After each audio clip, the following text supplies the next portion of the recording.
Hi there, assessment students. It's Dr. Ryder. I wanted to post a quick response to your 1-minute papers from class last week. And so, well, here we go. The comments or the questions that you all had, really to a one, there wasn't anything else that seemed unclear except for, could you review learning outcomes again? So I'm going to actually expand that out and just kind of review this basic concept of outcomes. And so at the very beginning of class, or towards the beginning of class, I shared a slide that had this diagram on it. And we kind of situated here in the middle with the mission, purposes, educational objectives of the thing that we're assessing. So if it's housing and residence life, there's a relationship to what their existing mission, their purpose, their educational objectives are in housing and residence life. If it's a leadership program, it's that what their mission, purpose, educational objectives might be within a leadership office. If it has to do with let's see, well, like the Upperman Center or a cultural group or cultural affinity center, what are their specific missions, purposes, educational objectives? So you understand that. And then if there's a particular thing about that office or within that program or service that you're assessing, the first step is that we identify the desired outcomes. We identify the outcomes that are related with the object of the assessment. So we start, and I kind of talked about purpose with the Justin Bieber song. What is it that you want to know about what you are assessing? Do you want to know about issues of satisfaction? Do you want to know what people are learning or gaining or how they're growing from it? Is it questions related to, do you want to know about programmatic effectiveness? How effectively are we doing something? And it could be a combination of a couple of these things. And now I'm going to kind of talk through these three broad categories here for you. But start with the purpose, and it probably is related to one of these things. And again, I'll define them in a second. And if you understand what that purpose is, then you can go about beginning to identify some of the related outcomes. Now, the good news is that these outcomes may already exist. Like your client may already know what the specific set of outcomes related to satisfaction, learning, effectiveness might be. And it could be sometimes, that they either don't know or that they're really just kind of vague or haven't really thought about it too much. And they, we want to know that people are happy with what we're doing. We want to know that people are satisfied with the kind of service that we're providing. Or they might say, well, we want to know, we think that people are probably learning or gaining something from this experience, and we want to know more about what that is. And so that's when you might engage your client in a conversation, or you yourself could consider how the program is designed and what you think the outcomes might be, and then kind of do this again in consultation with the client to figure out, maybe more specifically what they think people might be learning, or the areas in which people might be happy or satisfied, or this kind of broader concept related to effectiveness. So let's start with satisfaction. And there's a little graphic here, customer satisfaction kind of leading to loyalty.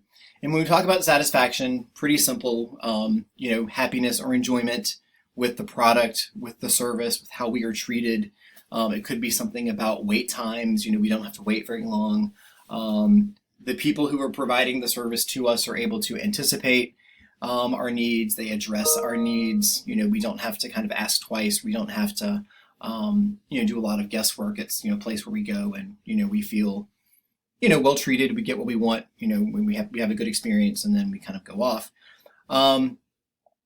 Part of satisfaction could be issues related to loyalty. Do people come again? Are they repeat customers? Are they repeat clients?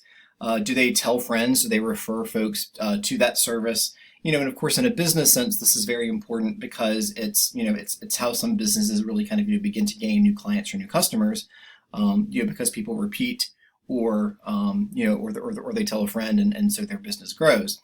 Oftentimes in higher education, we know that if a student is generally pleased with their experience, they're having a good experience, they're going to stick around, so we're going to retain them.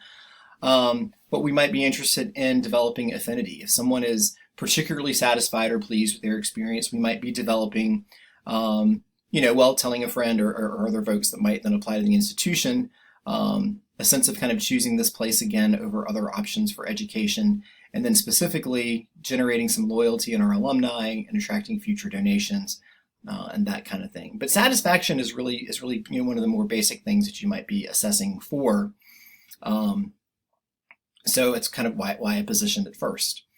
Within the concept of satisfaction, and I don't have an example of a satisfaction based kind of assessment question that you might ask, but if the purpose really is to see satisfaction with the service, you want to see, well, what specifically. So you wouldn't simply kind of say that your question or the overarching assessment question is how satisfied are people with whatever. You might ask some questions about satisfaction with certain elements of the experience. So you might have a couple of questions that might pertain to service, to maybe it's kind of with the product that people are getting, satisfaction in terms of expressed as loyalty or affinity or something like that. And it's typically the case that because we provide so many services through one office, someone might be really satisfied, say, with the food in the dining center, but maybe they're not satisfied with the fact that they have to wait in long lines, or vice versa. So you might kind of conceptualize, there's overall satisfaction, but what informs that overall sense of satisfaction? And it's typically going to be multiple measures. Learning. What I'm really interested in with a lot of these assessment projects as I approach clients is designing experiences where you look at student learning as a result of participating in things outside of the classroom. And I do that in part because assessing the co-curriculum, particularly learning in the co-curriculum, is something that is a bit more challenging, but it's a politically important thing to be able to do because we have to oftentimes demonstrate our value to the learning enterprise of the institution. But when we're thinking about learning, if there are not explicitly stated learning outcomes, then you need to think about, based on the program design and what you observe, what you think people are probably getting out of the program, and engage your client in that conversation. I showed the Bloom's taxonomy triangle again because there really is this idea that, sometimes it's the case, like with new student orientation, we want people to be able to, to understand where to go, or to remember to know where to go to, get financial aid, or to get something to eat, or how to find and use the library. In some cases, we want people to apply specific skills. Perhaps it's a skill related to leadership, or a skill related to working well and kind of interacting with other people and kind of human relations. Things that might kind of be related to issues of diversity. And higher related skills kind of up the line. But, just as these things can occur within a classroom or a curricular learning environment, they can also occur outside of the classroom. And you might, check out different websites or things like the course syllabus for this class and for other classes that you're in to see examples of explicit learning outcome statements. We're supposed to have them on our syllabi as part of our accreditation standards. So you should be able to see those on syllabi and other places, but certainly also websites for some of the programs that you're operating. And we can work on kind of fine-tuning those statements as you translate those into outcomes that you might then actually assess. But if you're assessing, learning for something, what do students learn from or get out of this particular program? It's probably, a couple of different questions that you might be asking about that. So is it, learning about one specific task, or is it learning about, how to do certain things, where to go for certain things, changes in behaviors, developing skills or competencies or abilities that could be used down the line, and so forth. And so, your assessment questions, if you were to have 2 or 3 of them, might be related to broader categories of learning. So it might be, some things that are kind of related to this remembering and understanding, and maybe a couple that might be related to application or analysis, or creating something kind of down the line. How people might kind of utilize or apply their skills later on in life, for example.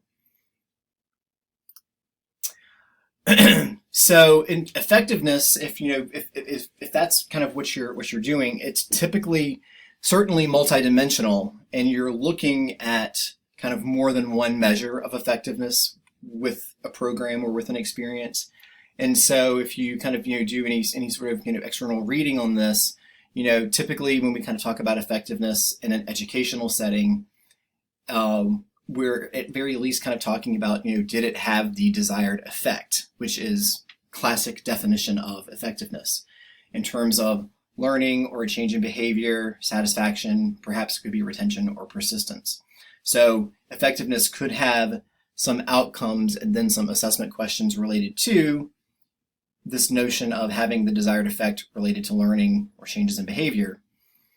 Effectiveness of a program could also be related to its efficiency, the time or the timeliness in which it's delivered, the cost effectiveness. Is it delivered in such a way that the costs are reasonable and sustainable? Or effectiveness could be related to process, issues of workflow. Is it a smooth and easy process? Does everyone kind of understand what it is they're supposed to do? Does the experience kind of seem to operate and function in an effective and an efficient manner in terms of workflow? For end users, what's their user experience like? Do they experience the workflow and the activity in somewhat of a seamless, easy fashion? Is it usable? So if you're kind of assessing facilities or space, there are questions of what's the user experience like of the space? Is it a usable space? Is it functional? How does it work? How might traffic flow through the space, or how might the space relate to how people are kind of doing the things that they're there to do, whether it's learning or sleeping or engaging in social experiences or what have you. So I'm kind of thinking of you, residence hall folks in particular. But effectiveness is typically going to be a combination of some of these factors. So it may be a program may be wonderful at developing or creating a sense of learning outcomes or meeting some learning outcomes, but it could be terribly cost inefficient, terribly untimely. The functionality could be off. So, even if it meets one of these things, we still might not say that it's terribly effective overall. So your assessment questions might, if you're looking at effectiveness, might have something to do with learning, changing in behavior, student development, but also some things that might be related to efficiency or the user experience or the processes related to bringing about that desired effect. In terms of how you're feeling about working with your group at this point, it's still a 5. Well, actually, it's higher this time than it was last time, so that's pretty exciting. You will notice that I did not provide you with examples of kind of converting these outcome statements, either providing you with examples of outcome statements or converting them to assessment questions. You have examples of that within the 3 papers that are posted, the 3 sample assessment plans that are posted on Blackboard. So I would encourage you to visit those if you need some help. And again, certainly we're going to work on these as we continue to develop your assessment plan. So fear not. Thanks very much. I will look forward to seeing you in class, and drop me an email or post to the Ask Your Questions forum if you have any questions for me. Take care.